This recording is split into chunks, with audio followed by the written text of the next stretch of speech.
दोस्तों आप सभी के लिए एक बहुत बड़ी अपॉर्चुनिटी लेकर आ रहे हैं दोस्तों, अपने व्यूवर्स की परेशानियों को देखते हुए, फाइनेंशियल क्राइसिस को देखते हुए दोस्तों, फ्री लीगल एड सर्विस के तहत दोस्तों बहुत छोटा सा अमाउंट रखा है, जिसे देकर आप अपने 5 सवाल हमारे व्हाट्सएप नंबर पर पूछ सकते हैं और उनका उत्तर आपको जजमेंट के साथ में प्रदान किया जाएगा। दोस्तों इसके लिए आपको करना क्या है, हमारे यूट्यूब चैनल पर जाकर अपना नाम मेंशन करना है, उसका स्क्रीनशॉट जो है वो हमारे व्हाट्सएप नंबर पर भेजना और कोई भी अपने 5 सवालों के उत्तर आप पा सकते हैं। दोस्तों अगर वाइफ अडल्ट्री में रह रही है, अडल्ट्री मतलब व्यभिचार में रह रही है, किसी और के साथ रह रही है, अभी फैमिली डिस्प्यूट के चलते हुआ क्या कि पत्नी ने मेंटेनेंस का मुकदमा आप पर कर दिया है। दोस्तों अब अभी होता क्या है कि जब मेंटेनेंस का केस भी चल रहा है और वाइफ अडल्ट्री में रह रही है और क्या किया गया, फैमिली कोर्ट द्वारा जो है मेंटेनेंस भी बांध दिया गया, कुल मिलाकर सरदर्दी हो गई पति के हिस्से में। तो दोस्तों आज हम लोग एक जजमेंट समझेंगे, इस वीडियो में जजमेंट समझेंगे और वो तरीका समझेंगे कि अगर वाइफ अडल्ट्री में रह रही है तो मेंटेनेंस नहीं देना है या कैसे नहीं देना और मेंटेनेंस देने से कैसे बचना है। दोस्तों पूरी धाराओं के साथ समझते हैं। दोस्तों जय हिंद, नमस्कार, मैं एडवोकेट आशीष मिश्रा। लाइक कर दीजिएगा, शेयर कर दीजिएगा, सब्सक्राइब कर दीजिएगा ताकि ये इन्फॉर्मेशन और लोगों को मिल सके। दोस्तों किसी भी ऐसे केस में जहां पर वाइफ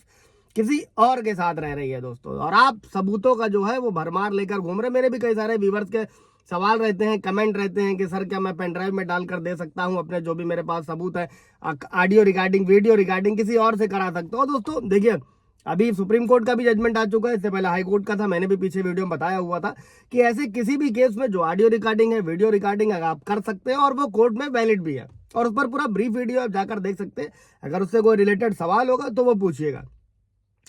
अब अभी बढ़ते हैं दोस्तों इस जजमेंट की तरफ, जिस पर कोर्ट ने यह कहा था कि जब पत्नी के खिलाफ जब भी व्यभिचार यानी कि एडल्ट्री के आरोप लगाए जाएं तो जो 125 सीआरपीसी है मेंटेनेंस का जो आवेदन किया जा रहा है उससे पहले व्यभिचार के आरोपों पर जो है डिसीजन लिया जाना चाहिए। दोस्तों और केस टाइटल क्या था, डॉक्टर वीरेंद्र कुमार बनाम उत्तर प्रदेश राज्य और अन्य। अब इसमें आपको करना क्या है, अगर जजमेंट की कॉपी चाहिए होगी तो कमेंट कीजिएगा, प्रोवाइड करा दी जाएगी।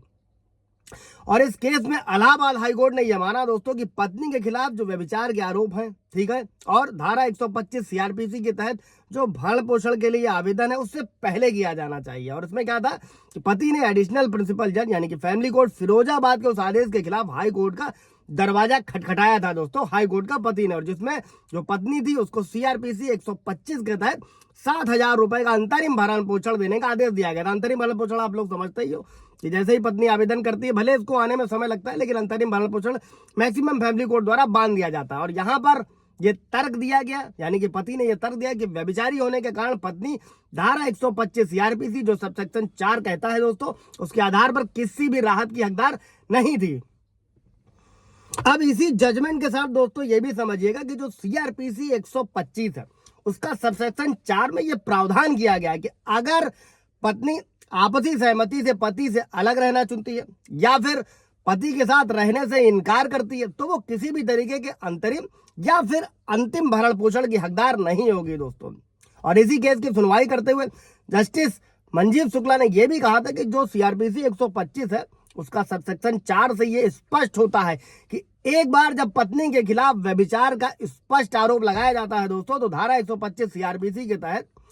जो भी मामले से जो भी संबंधित यानी फैमिली कोर्ट या कोई भी कोर्ट सुन रही है, समझ रही है, देख रही है, वहां पर व्यभिचार के मुद्दे पर फैसला करना होता है दोस्तों। और इसमें यह भी कहा गया कि जो अंतरिम भरण पोषण भी है